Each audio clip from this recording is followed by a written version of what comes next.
Nagkabasag-basag ang windshields ng ilang sasakyan sa Spain, bunsod ng pananalasa ng hailstorm. Ang mga nagbagsakang yelo, singlaki ba naman ang golf ball? Yan at iba pa sa Frontline News Abroad. Maingat na binagtas ng sasakyang ito ang kalsada sa El Ejido, Spain. Bukod sa baha, pahirap sa mga motorista ang malakas na ulan na may kasamang yelo o hailstorm. Sa videong ito, makikita ang mga nagbabagsak ang yelo. Meron pang ang singlaki ng golf ball. Pagkahupa ng hailstorm, tumambad ang mga butil ng mga yelo sa daan. Ang windshield ng ilang sasakyan halos mabasag. Isinailalim sa red alert ang ilang bahagi ng Spain dahil sa matinding pag-ulan. Sa China naman, isa-isang sinagip ang mga batang ito mula sa kanilang school bus.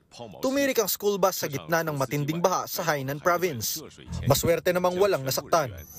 Maingat ding inilikas ang isang matandang bedridden sa isang gusaling pinasok ng baha. Gamit ang rubber boat, isa-isa na ring inilikas ang iba pang mga apektadong residente. Ilang sasakyan din ang tumirik sa daan. Bunsod daw ito ng 3 araw na walang tigil na pag-ulan. Nagbabalita mula sa Frontline, Ian Suyu, News 5. Mga kapatid, Ed Lingaw po, maging maalam at may pakialam sa mga napapanahong balita sa ating bansa.